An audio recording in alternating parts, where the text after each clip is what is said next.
Comitivas Queer. ¿Por qué el consumo de sustancias afecta más a la población LGBTIQ+ que al resto de la población? Hablaremos no para juzgar, sino para entender, porque el consumo también tiene contexto. A veces, violencia, exclusión, precariedad, fiesta, placer o incluso salud mental.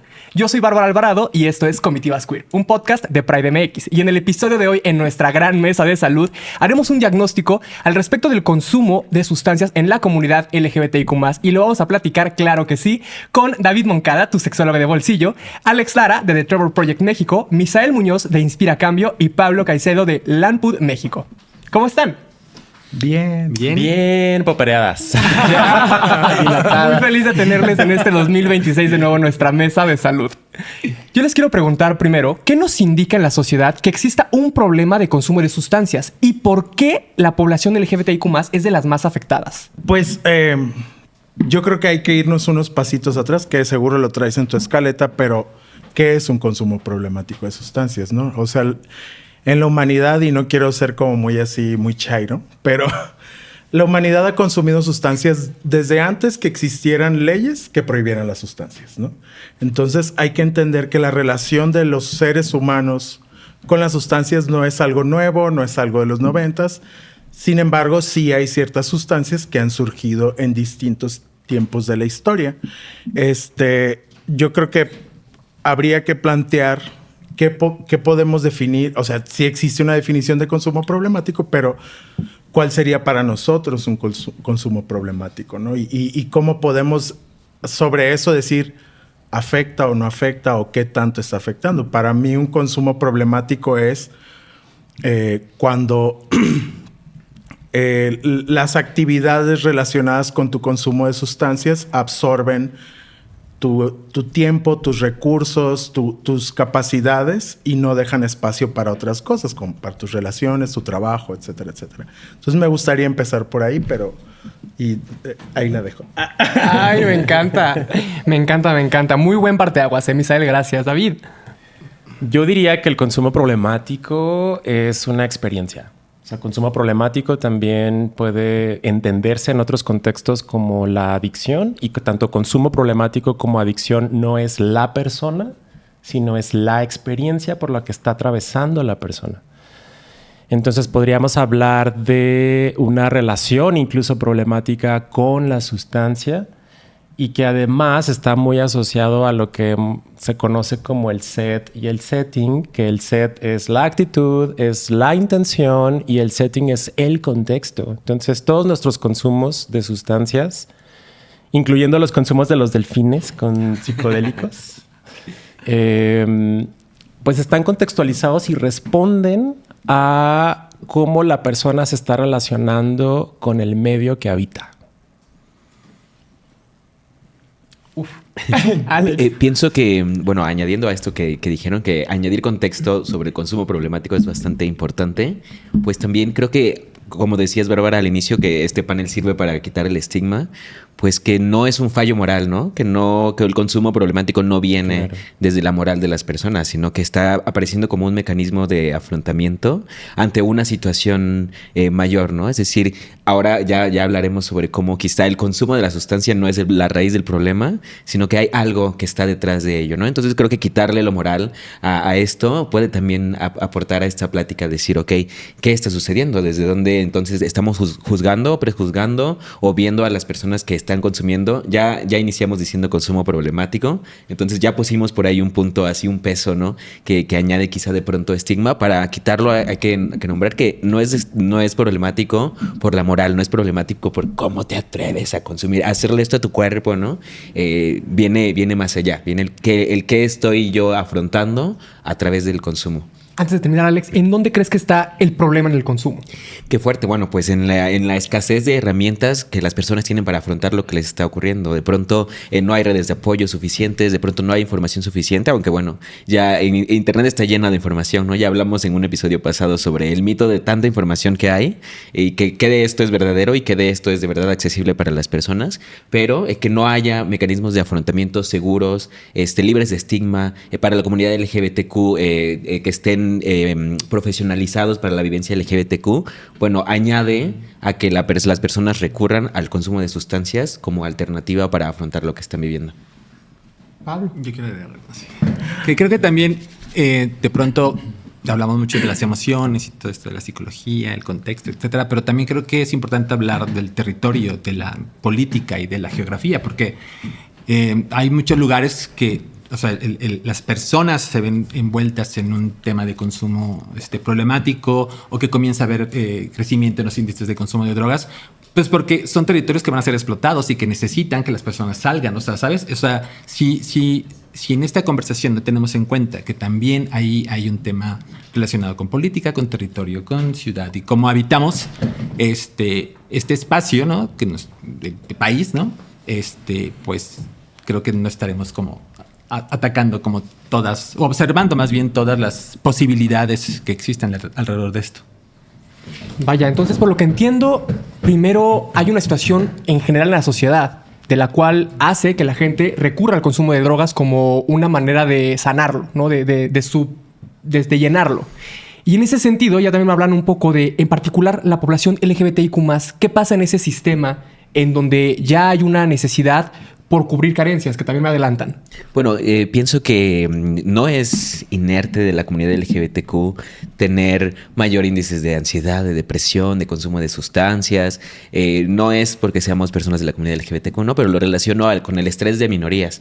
Es decir, somos un grupo de personas que, como lo mencionaba antes, de pronto no tenemos las redes de apoyo que sí tiene una persona, digamos, cisgénero heterosexual, por usar palabras muy rebombantes.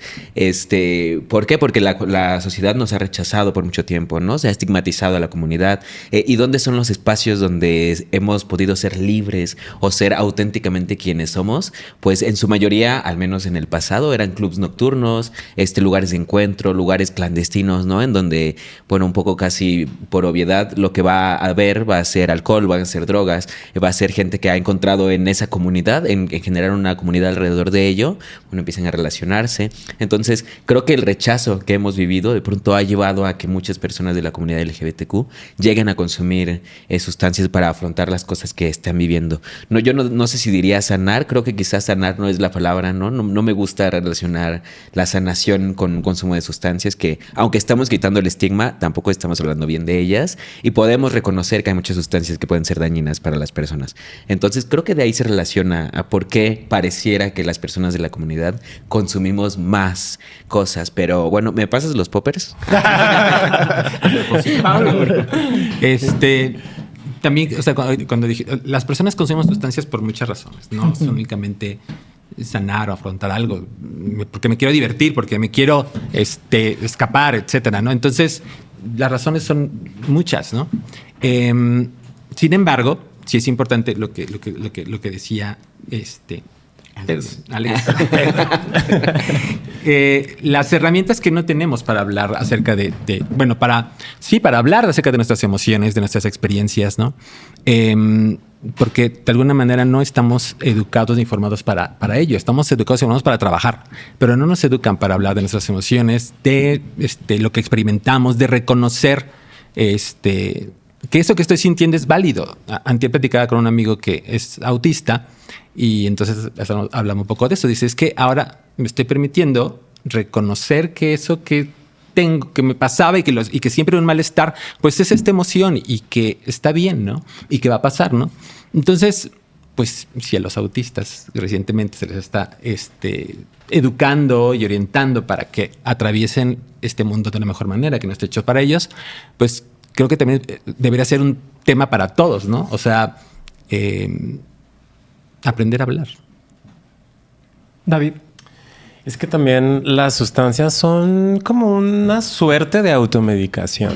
Es como, no puedo dormir, pues me echo mi porrito de marihuana o melatonina. O quiero experimentar mayor placer sexual, pues le inhalo tantito al pepper, ¿no? O sea, es como...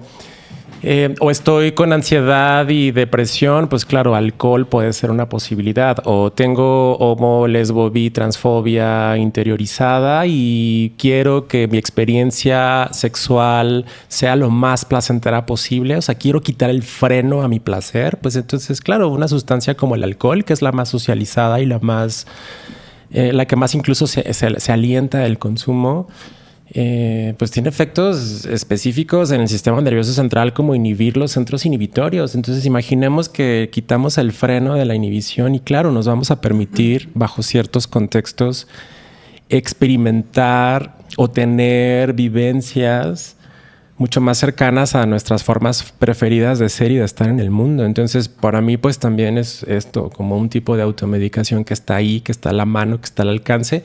Y me gustó mucho lo que decías, Alex, de también la falta de... Y que esto va en medida también a la falta de profesionalización de prestadores de servicios en salud mental enfocados a población LGBT+. Que bueno, estamos ahí un poquito como medio a la deriva, ¿no? Y también hay otros, digo, no podemos dejar de mirar también a cómo también respondemos, este consumo responde a las necesidades de consumo capitalista y de producción capitalista, ¿no? Las personas que manejan los trailers, los camiones de carga, pues bueno, tienen también una relación bastante estrecha con las anfetaminas para poder seguir... pues su trabajo, los albañiles.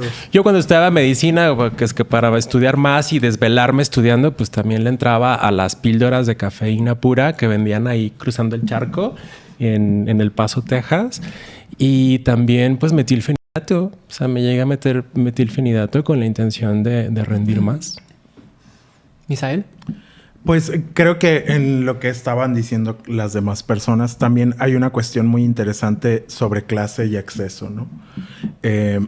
Ahorita estábamos hablando como la falta de profesionalización de servicios de la salud y que me parece muy pertinente, es también parte del trabajo que yo hago, pero vivimos en un país que es extremadamente desigual, ¿no? Entonces, aquí en la Ciudad de México podemos darnos conversaciones sobre hay acceso a la salud mental, pero la salud mental no está hecha a la medida de mi experiencia. Pero hay regiones enteras del país donde no hay acceso a la salud mental. En México no tengo el dato exacto, pero hay un registro pequeñísimo de personas que están certificadas para ejercer psiquiatría.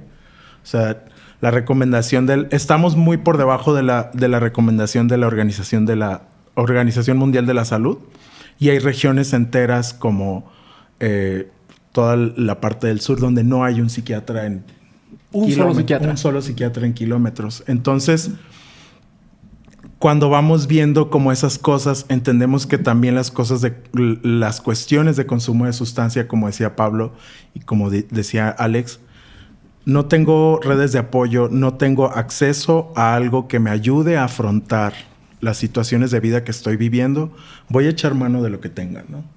En el caso muy específico de los hombres o masculinidades, pues, ¿qué nos enseñan a los hombres, no? A no llorar, a no expresar sentimientos, a cualquier expresión de sentimientos es debilidad, es falta de carácter, etcétera. Entonces, no es en balde que también hay un gran porcentaje de alcoholismo entre los hombres, y entre los hombres gays, pues más, ¿no?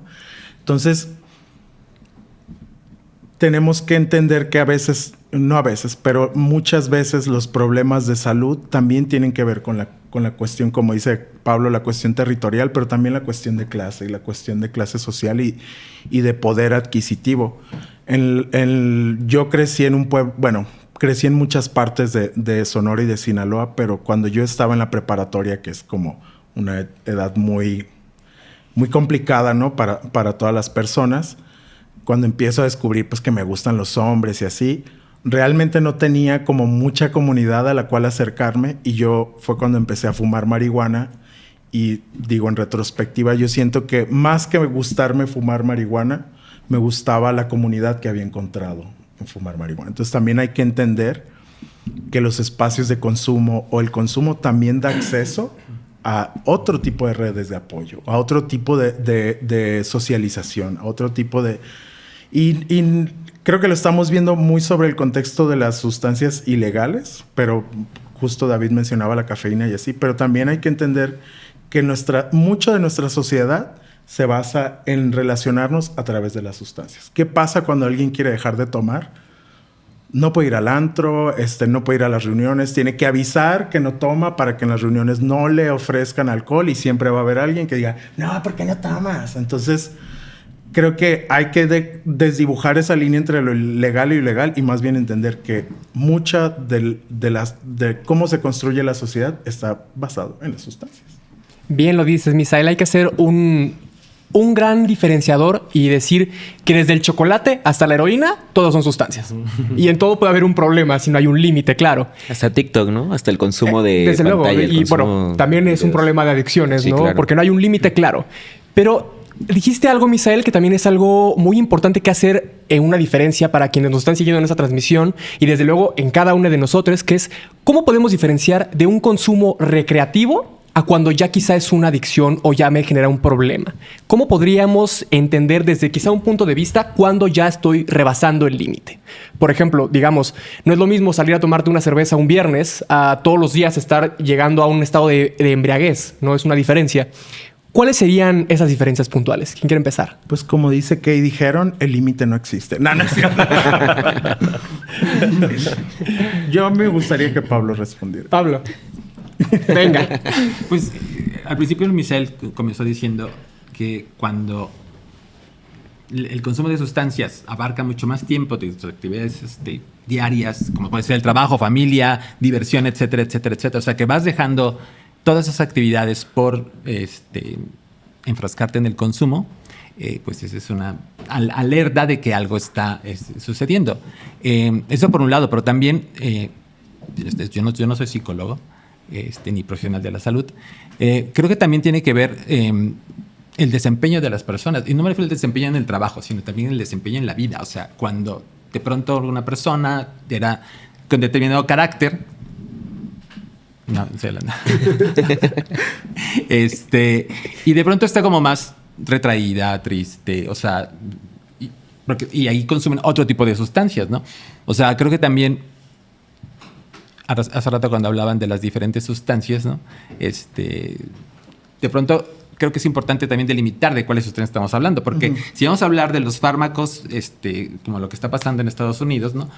Pues ese es otro tema que se tiene que tratar de otra manera, porque no fue que las personas buscaron esas sustancias, sino que fue algo que se metió y se les dio, y es un tema que tiene otros tintes, ¿no? Pero si hablamos de las drogas recreativas, digamos, pues entonces tenemos que acercarnos desde otro lugar, porque las necesidades y las experiencias son diferentes, ¿no? Entonces, bueno, creo que hasta ahí lo dejaría. Yo le dejaría a David o a los psicólogos, no sé. Sí. Un profesional. Un profesional de la salud. Yo pienso que sumando a esto, también el no saber cuándo parar, o ya no saber cuándo parar, no poder decidir parar.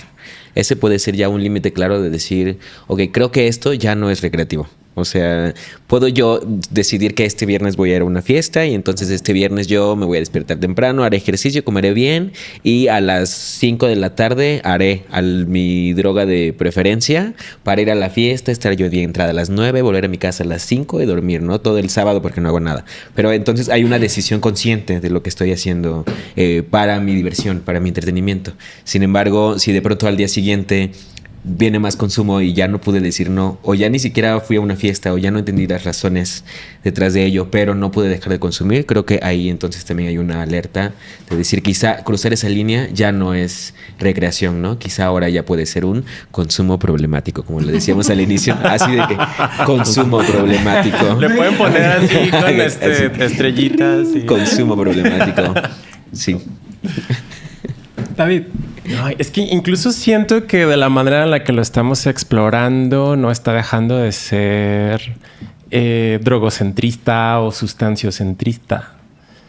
Entonces, yo más bien me iría como a cómo se siente la persona. Porque también, a ver, estamos o podemos medir desde esta perspectiva drogo-sustanciocentrista o de la conducta, conductocentrista. O sea, creo que estamos dejando de mirar todo centrista. ¿Cuál prefieres? Mesocentrista. Misael centrista. Poppercentrista. Amo. Eso sí, por favor. Esa adicción sí.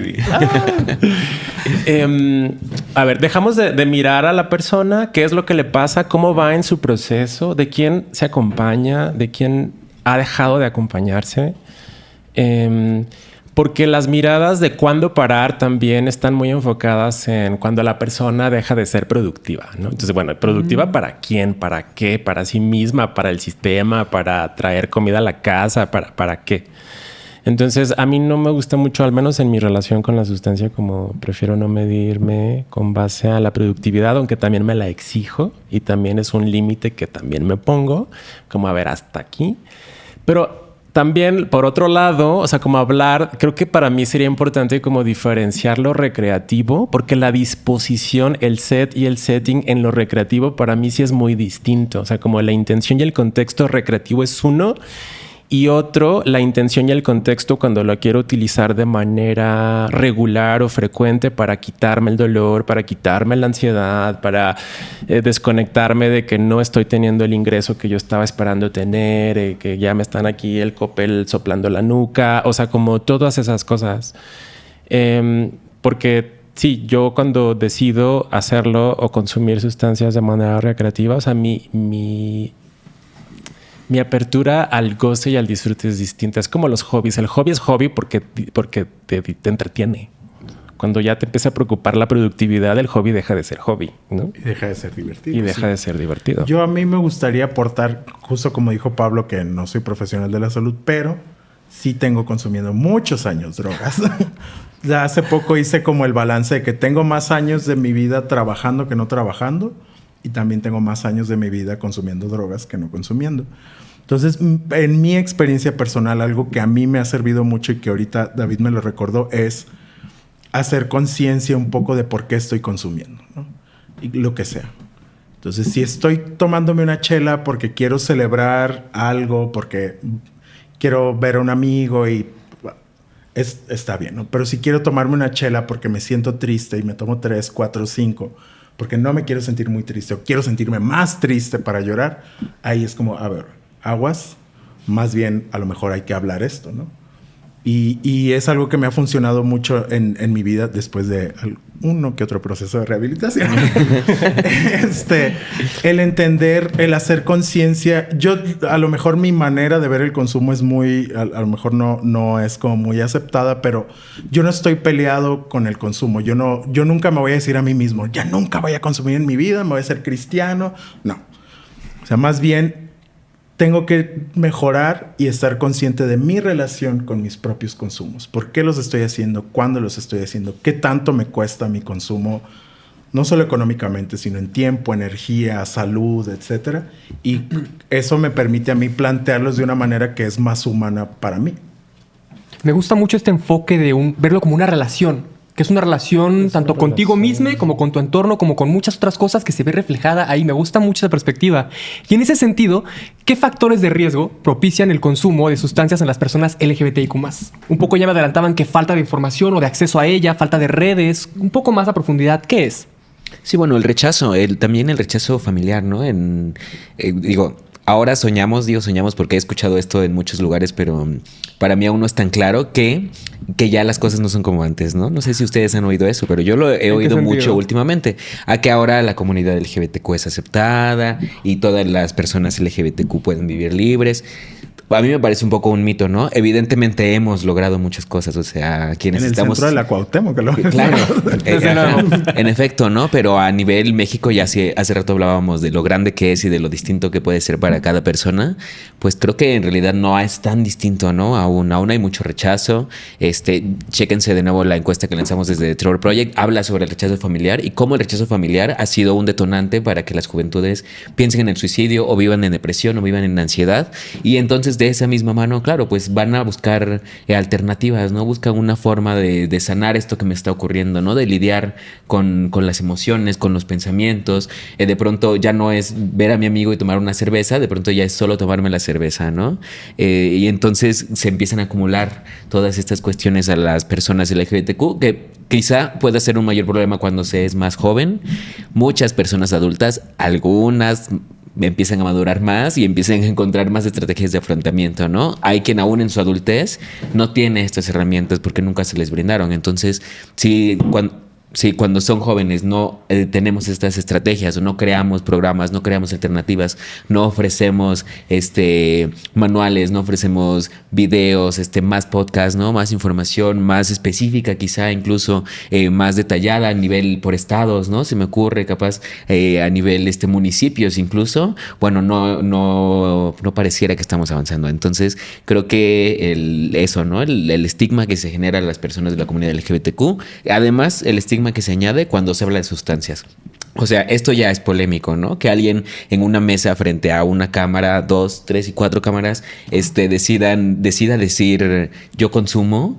Esto ya es wow, ¿no? Ya hay un estigma que inmediatamente se le pone a la persona y que quitarlo toma bastante. Entonces todo eso aporta suena como algo bueno, ¿no? Todo eso acumula más presión, más tensión en una persona que deriva luego en consumir sustancias. Entonces creo que puede ser, seguramente hay muchos otros factores alrededor, ¿no? Que ahora, para mi suerte, este panel está lleno de gente informada, así que podremos tener más información, pero bueno, creo que por ahí es una cosa. De gente drogadicta. Drogadicta profesional. Sí, profesional del consumo. Pensé en dos cosas. Creo que la primera son las políticas de drogas actuales. O sea, ese es el principal factor de riesgo, no solo para la población LGBT, sino para la población en general. Pero con la población LGBT eso se vuelve peor, porque si son políticas que castigan, criminalizan, y etcétera, etcétera, etcétera, a una población que es marginada, rechazada, etcétera, etcétera, pues le va peor, ¿no? Y lo otro es ese horrible deseo de pertenecer, ¿no? Es que es el título de una novela que hace 2 años mi psicólogo me dijo que la leyera. No, la compré, pero no la leí.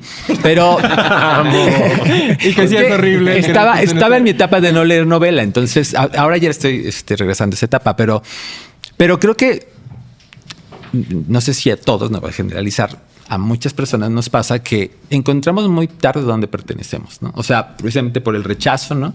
Y ese, bueno, yo no sé si es eso, pero es un sentido, ¿no? El deseo de pertenecer, no lo sé. Es constante y está toda la vida, ¿no? Y si tú como persona no tienes esa bandera, esa guía que te diga, o esa piedra que te diga, eres de aquí, ¿no? Y encuentras otra piedra. Y encuentras otra piedra. Encuentras otra piedra. O te vas con la bandera roja, ¿no? O sea, creo que es eso, ¿no? Sí, que nos cuesta trabajo encontrar nuestro lugar.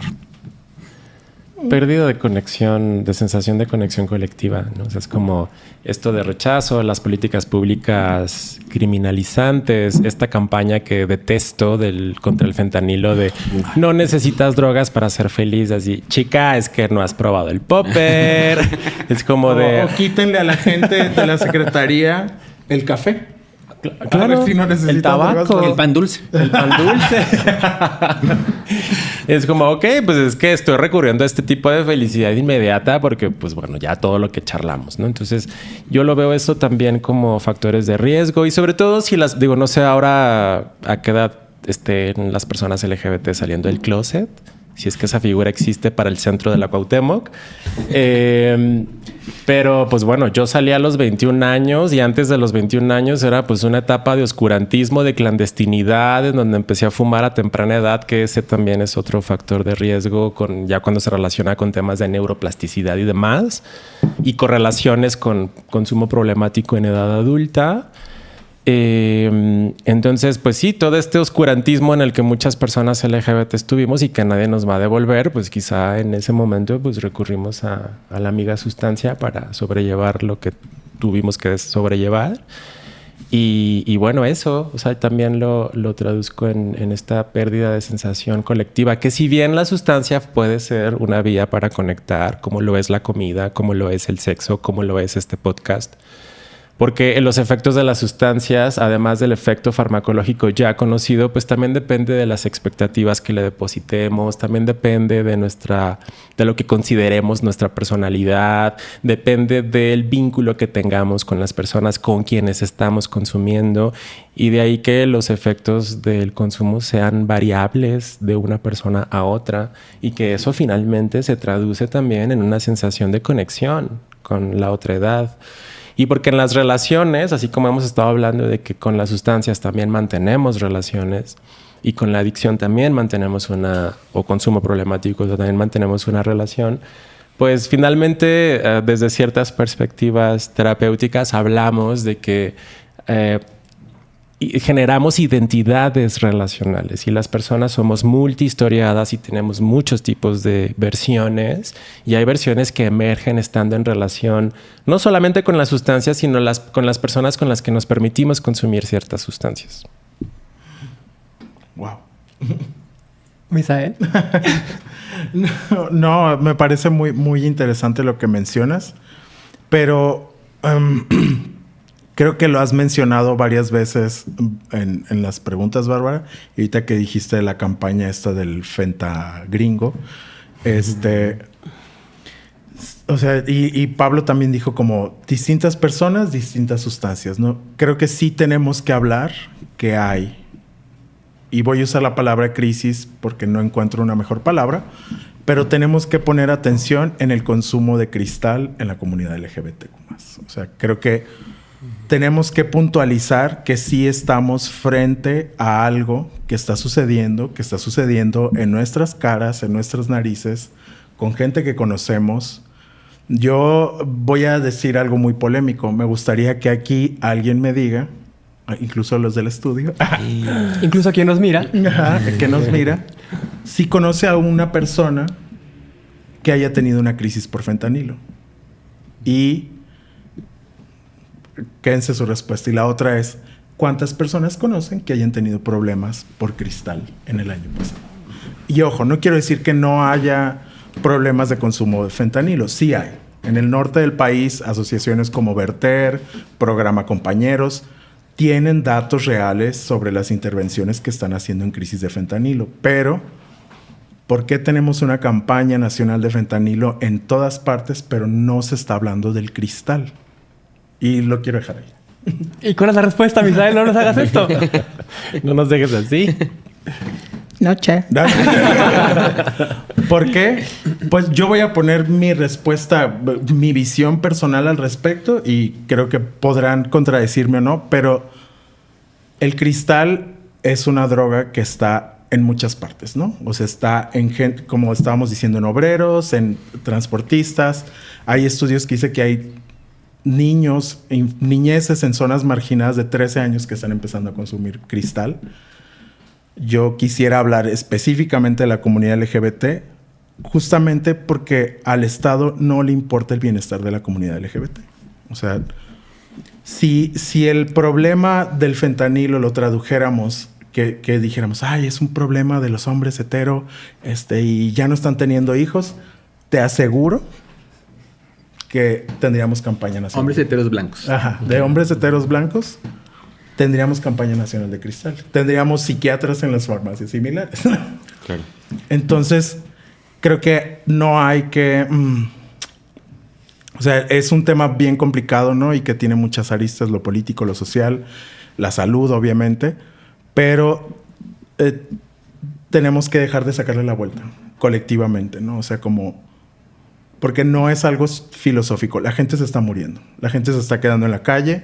La gente se está quedando sin trabajo. Se está quedando sin oportunidades. Y para efectos de la mesa de salud está deviniendo también en otras cosas como infecciones de hepatitis C, VIH, abandono de tratamiento en VIH, muchas otras cuestiones de salud que también están relacionadas con un consumo de cristal que está relacionado con rechazo, estigma, etcétera, etcétera. Entonces, ahí me gustaría dejarlo porque si no me voy a enojar.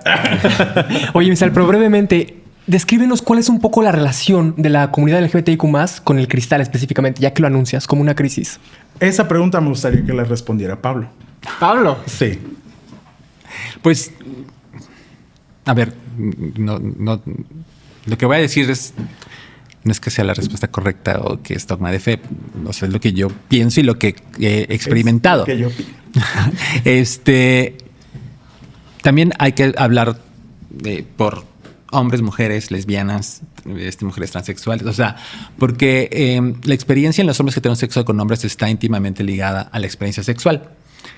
Por ejemplo, hace un rato decían de los camioneros, luego transportistas, obreros, etcétera, que su experiencia está ligada a ciertas. O sea, sí también tiene una parte en la que la intensidad sexual está ahí, pero su experiencia está ligada a otra actividad, ¿no? Y en los hombres que tienen sexo con hombres no es así. O sea, está completamente ligada a la experiencia sexual. Bueno, tampoco es todo. O sea, hay chavos que sí. Yo conocí un chavo que su experiencia la ligó al trabajo y entonces él, además era artesano y entonces consumía porque se inspiraba, pero después se comenzó a deprimir, ya no podía trabajar. Y, o sea, ¿sabes? Sí. Entonces, eso es importante también como analizarlo y verlo, porque si tratamos a todos por igual, pues también es como, pues no. Hay un profesional de la salud que dice que es especialista en adicciones, Cristal. Así dice su bio.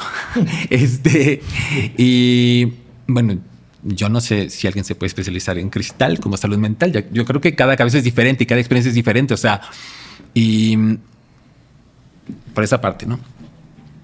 Y específicamente en los hombres que tienen sexo con hombres, hay varios estudios que se han hecho, sobre todo en Reino Unido y Australia, que a ver, si hablamos del tema del Cristal, sexo únicamente desde la parte de la salud, tampoco estamos abarcando todo. Y otra vez tocamos esto de que para hablar de drogas tenemos que hablar de un montón de cosas. No solamente es, economía o lo que sea, no, salud. O sea, son muchas otras cosas, ¿no?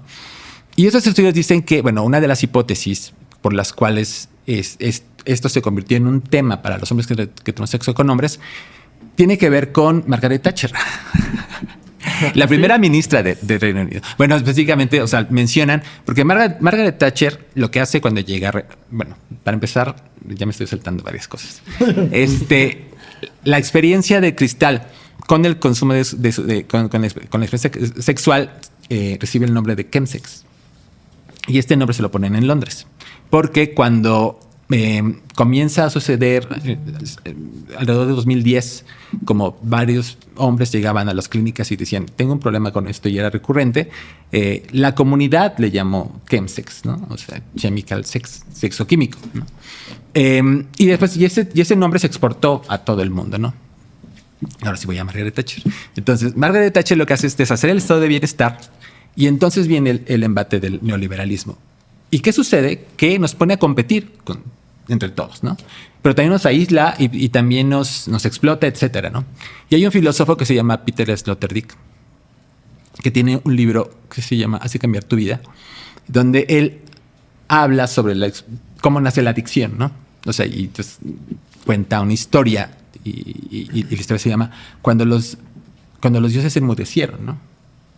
Y que tiene que ver con la modernidad. Entonces él dice, exactamente no voy a decir, pero que a partir de que los hombres dejamos de hablar con los dioses, o sea, ¿cómo hablábamos con los dioses antes, no? O cómo hablaban las comunidades con los dioses. Se reunían y consumían alguna sustancia y entonces estaban en comunicación con los dioses, ¿no? O sea, tenían sus rituales. El consumo de sustancias formaba parte de un ritual, ¿no? Cuando se deshace el estado de bienestar y viene la era del neoliberalismo, abandonamos los rituales. También Byung Chan, el filósofo tiene un libro que se llama La muerte de los rituales o algo así, ¿no? Y sí, entonces como dejamos de consumir sustancias en comunidad y de una forma desritualizada, lo hacemos en individual y aislados, ¿no? O sea, ya no existe esa comunicación con los dioses o la comunicación con la divinidad o con la tierra, como quieran llamarle, ¿no? El sentido ritual del consumo, ¿no? Uh-huh. Entonces, Peter Sloterdijk dice que ahí es donde surge la adicción, ¿no? Y bueno, entonces, por eso tenía que irme para allá, porque ¿qué pasa con los hombres que no sexo con hombres, ¿no? Sobre todo, a ver, ya me estoy largo, pero es que es importante decir todo esto. ¿Qué pasa en Londres? A ver, Londres, que es donde comienza a surgir esto, pues era una ciudad de hombres blancos, negros, etcétera, etcétera, que de pronto se quedan sin oportunidades, ¿no? Por eso tiene que ver con política, tiene que ver con economía, tiene que ver con sociología.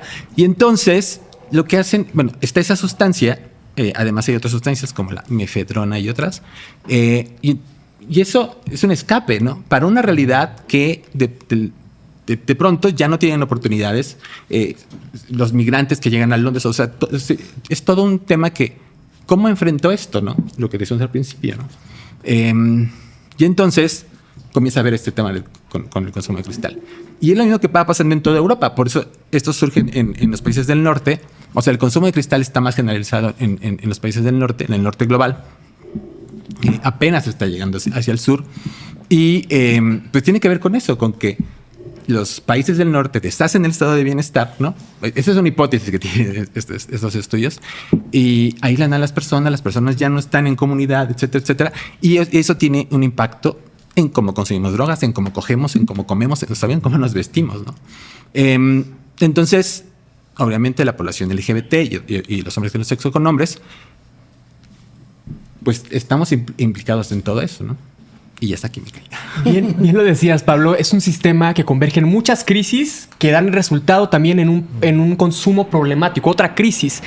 Y que también las estructuras y los sistemas se han preparado desde una visión que criminaliza tanto a quienes consumen, producen, es decir, a todo el entendimiento de las sustancias, las criminaliza, en lugar de buscar la salud pública. Y en ese sentido, ¿qué tan preparados están los sistemas de salud y también los sistemas de autoridad, de leyes, de gobierno y terapéuticos para atender problemas de consumo de sustancias en personas LGBTIQ+? Y que un poco ya lo decías, Misael, si un anexo a veces es una pesadilla para una persona cis, ¿cómo es para una persona LGBTIQ+? ¿Cómo es para una persona queer donde no hay quizá las herramientas para entender la situación?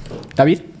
Wow, y la parte, esto que hablas de cuando convergen, o sea, no solamente el consumo de sustancias, sino también en la identidad sexogenérica, más este tema de los ecosig, más, ¿no? Como meter todo en el mismo cajón, ecosig, consumo problemático de sustancias y todo el grado de violencia que hay ahí. A ver, no, así como yo me dediqué bastante tiempo al tema del aborto autogestionado, pues en la carrera no me enseñaron a practicar abortos, ¿no? En la carrera de medicina. En mi formación como terapeuta tampoco se me enseñó el acompañamiento a personas con consumo problemático de sustancias, ¿no? Entonces, de repente hay como varias lagunas que desde mi experiencia personal y puedo decirlo de esta manera como profesional se van llenando en la medida en la que me voy vinculando con otras personas que hacen trabajo activista, que se profesionalizan también desde el trabajo activista que realizan, desde una experiencia personal, desde un sentido de conexión o desde un sentido de trabajo comunitario también distinto al que yo aprendí. Entonces, de repente es como, bueno, yo no me consideraría o no me considero una persona experta en acompañar a personas con consumos problemáticos de sustancias. Pero aquí, al menos desde mi trinchera, y sí voy a utilizar la palabra bélica, pues es que pues es de agarrarse de las manos que estén y quieran estar disponibles, ¿no? Y también de repente, oye, pues tengo esta situación de acompañamiento y pues órale, buscar a más personas que también puedan ayudarme a seguir al frente. Pues yo creo que muy poco preparados están. O sea, la pregunta es qué tan preparados están los sistemas de salud, el gobierno, las instancias. Muy poco. Ahora que nos compartías tu experiencia, si no se están formando a personas especializadas en el acompañamiento, entonces, o sea, ni siquiera no hay nadie alistándose para esta batalla, ¿no? Retomando lo bélico. O sea, no hay gente entendiendo cómo acompañar a otras personas. No se les está enseñando. Y capaz, si no se les está enseñando es porque no saben tampoco, ¿no? Entonces, ni les alumnes, ni les maestres ahora, ni les profesionales, ni quienes enseñan, ni quienes atienden, tienen la capacidad de la información, ¿no? No porque no sean hábiles, sino porque no hay información sobre cómo hacer un acompañamiento adecuado a personas de la comunidad LGBTQ que atraviesan por consumo problemático de sustancias. Entonces, pues yo creo que estamos muy poco preparados, ¿no? También, por otro lado, los sistemas de salud mental, bueno, ¿cuáles, no? Me encantaría poder hablar de la salud mental y de lo que los programas que se están creando para abordar el cuidado y el bienestar de las personas. Pero bueno, no está habiendo tampoco campaña, ¿no? De pronto vemos campañas como estas de las drogas te matan. Y es como... No sé si eso está procurando la salud mental o el cuidado de las personas o de la población que está consumiendo. Entonces yo creo que no tenemos ni la conciencia, ni la información, ni personas, ni siquiera en las campañas, ¿no?, de publicitarias, no hay una persona detrás de una campaña que esté preparada, que se haya informado, que sepa utilizar las palabras, pues digamos, adecuadas o las palabras que más se acercan a la experiencia del consumo. No lo hay, ¿no? Todo viene desde el estigma, desde el juicio. No hay psicólogos, no hay psicólogos preparados para atender desde el acompañamiento empático a alguien que consume sustancias y que dice a lo mejor yo no quiero dejar de consumir, ¿no? Pero sí quiero ayuda para mejorar mi consumo, ¿no? Wow, ¿qué es eso, no? Un shock total para quien escucha eso, ¿no? Siempre viene la limitación, el decir no consumas o el detener todo, ¿no? Y entonces también esos extremos pueden ser de pronto agobiantes para una persona que consume. Bueno, en México no hay lugares a los que te puedas acercar si necesitas hablar con alguien. The Trevor Project México ahora es uno de los pocos proyectos que hay a nivel mundial incluso, ¿no? Pero acá en México, y que bueno, aún así para una población tan grande de pronto puede ser un recurso casi hasta limitado, ¿no? Al que, sin mencionar que claro, tienes que tener acceso a internet, a un teléfono celular o una computadora, que quizá para las personas de este panel pueda ser como, bueno, check. Pero habrá alguien con un consumo problemático que no tiene internet, que no tiene un teléfono o una computadora, y entonces, ¿qué pasa con esas personas? Bueno, al gobierno no le importa y por eso es que no describen esto como una crisis de salud pública, porque saben que no tienen las herramientas para hacer algo y actuar hacia ello. Entonces, si lo nombraran así, quedarían peor, porque lo nombran y ¿qué hacen? Híjole, no sabemos, ¿no? En una de esas la arruinamos hasta todavía más. Oye, ¿les llegan llamadas de personas usuarias de sustancias? Sí, hay un porcentaje de personas, a veces LGBTQ+, a veces no siempre te enteras, ¿no? Pero que el tema de lo que quieren conversar es en relación al consumo problemático de sustancias. Entonces, es una clara muestra de que hay personas con consumos problemáticos en México y que no están teniendo herramientas suficientes para apoyarse, ¿no? Y que están buscando ayuda también. Exacto, que están buscando ayuda. ayuda. Tengo una pequeña observación. Me encantó. No, es que creo que realmente sí ha habido cambios, o sea, no están preparados, pero se están preparando, ¿no? O sea, ha habido cambios en las políticas públicas relacionadas con la salud. Antes, eso fue en el sexenio pasado, algo cambió en la política de salud que dice que las personas ya no tienen que ser aisladas de su entorno. Y que eso haya cambiado en una política pública es fundamental, porque la mejor rehabilitación y recuperación de una persona es que se quede con su comunidad, ¿no? Entonces, esa idea de llevarlo al anexo y dejarlo ahí abandonado, y no funciona, ¿no? Y eso va en consonancia con la manera en que se están tratando las adicciones a nivel mundial, ¿no? O sea, como volver a la comunidad es la que va a acompañar y a rehabilitar a la persona, ¿no? Y lo otro también es que creo que en la Ciudad de México, desconozco cómo sea en otros estados, pero sí hay importantes avances en todo el tema de salud mental. O sea, actualmente... Y otra vez, no me están pagando por esto. El YAPA está, o sea, las tareas que tiene no solamente es el tema de drogas, sino también de la salud mental.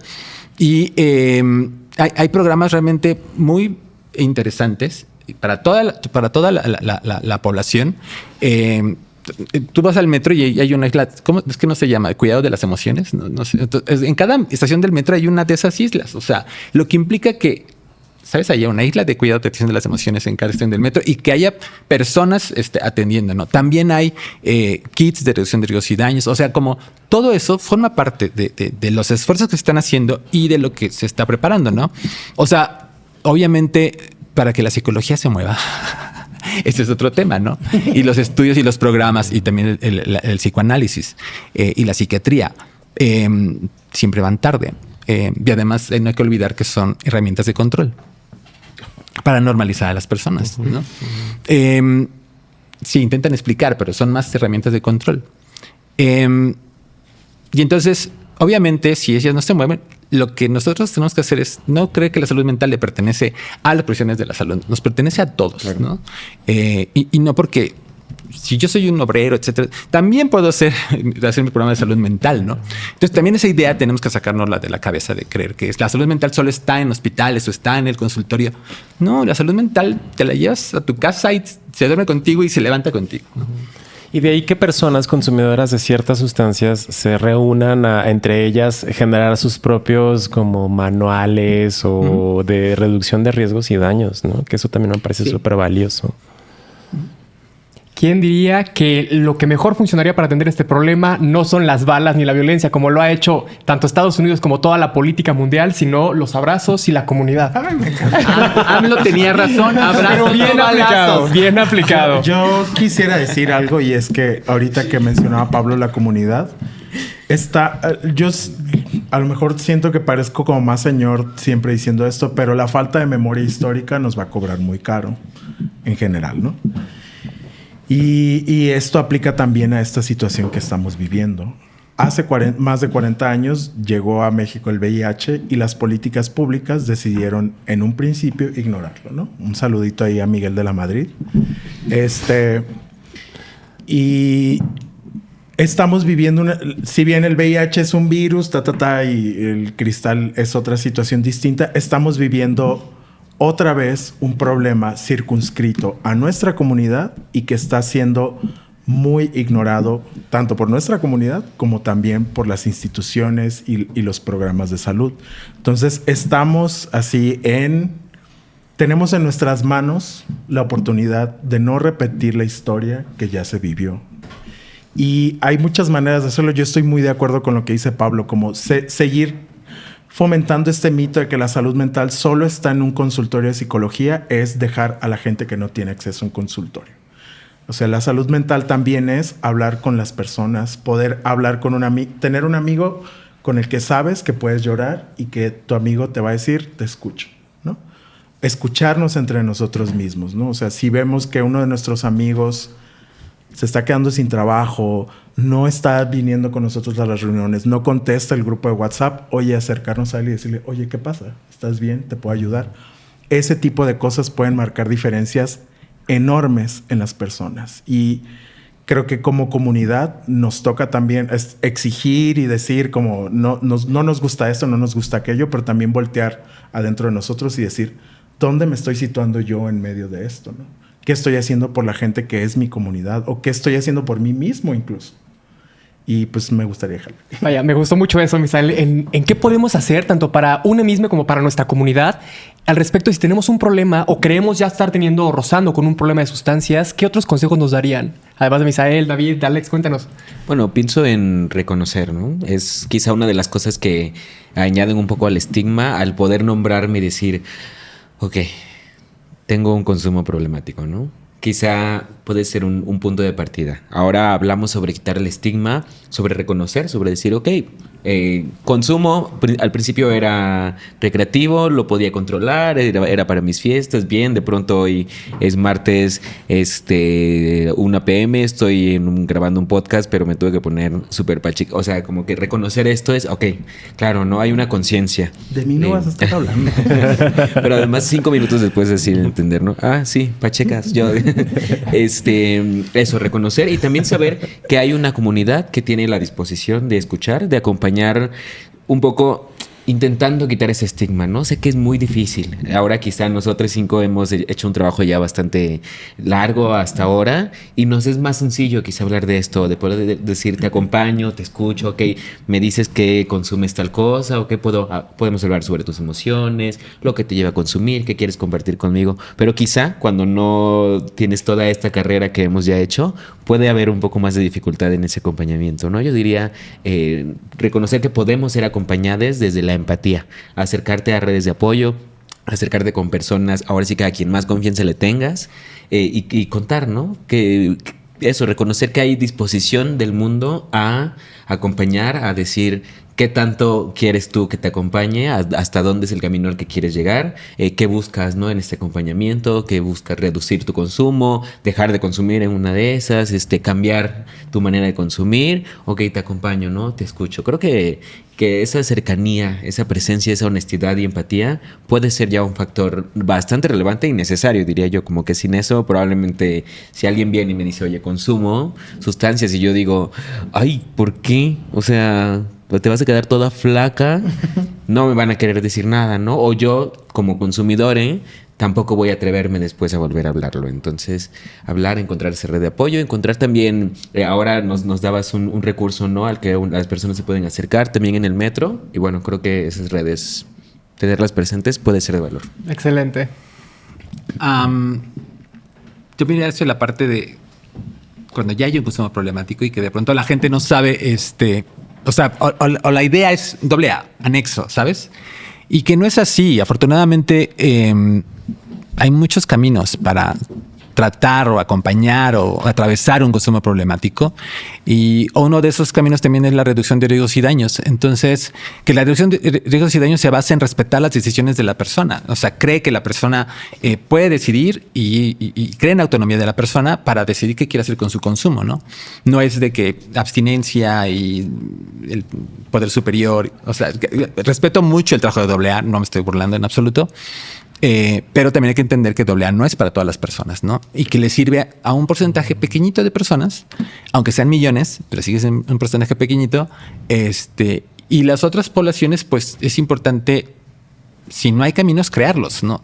Eso dice el libro de AA, el libro azul.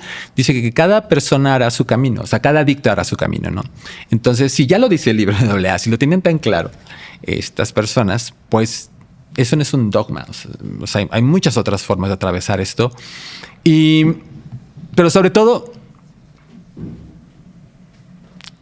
que es importante siempre, creo que tener compasión, ¿no? Sobre todo en el tema de cuando existe un consumo problemático y de que la red no puede salvar a la persona, ¿no? O sea, no hay salvadores ahí, ¿no?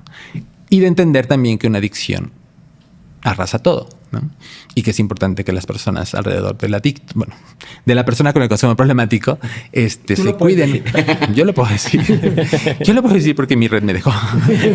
No, pero, o sea, y es verdad, o sea, porque es muy duro, ¿no? Apenas esta semana platicaba con una familia, es una familia, la mamá, los tíos, el abuelo, un familiar tiene un tema y cuando uno les dice esto, o sea, también tienen que cuidarse ustedes. Y si no puedes, no puedes, ¿no? Es como, ¿pero cómo? ¿No? O sea, no lo puedo dejar. Si se queda en la calle, se queda en la calle y él sabrá qué hacer, ¿no? A lo mejor dirá, ay, creo que lo estoy cagando o esto está padre. Y también eso es importante. Si una persona decide estrellarse, también es importante acompañar eso, ¿no? Y ya. David. Pues no corro, no empujo, no aíslo. Ay, me gusta. Conseja de bolsillo. Y también, pues, reconocer que el consumo existe con todas sus variantes, de que es una realidad social, que tiene costos, que en ocasiones es dolorosa, que en ocasiones es desastrosa. Me gustó mucho esto que dijiste, Pablo, de la red nos salva, ¿no? Como ahí no hay ninguna figura. Como que también desmitificar eso, ¿no? Porque incluso yo la tengo. O sea, me resoné mucho porque de repente es como de querer ser ahí la salvadora. Y que ser también como conscientes que la red sostiene en unos momentos más, en otros momentos menos. A veces no, porque también es necesario. Y abrazar. Bueno, a mí me gusta mucho abrazar, entonces eso también junta muchas piezas. Wow, hace una conversación con muchas aristas, con muchos puntos de vista, pero sobre todo con mucha humanidad, que es, creo, lo que falta también en los sistemas de salud, en las autoridades, en los gobiernos, entender el problema con la humanidad, con la que la han tocado ustedes el día de hoy. Estamos llegando al final de este episodio. Esta fue nuestra mesa de salud y hoy conversamos al respecto de consumo de sustancias en la comunidad LGBTIQ+. Yo soy Bárbara Alvarado y esto es Comitivas Queer, un podcast de Pride MX. Cuéntanos qué piensas.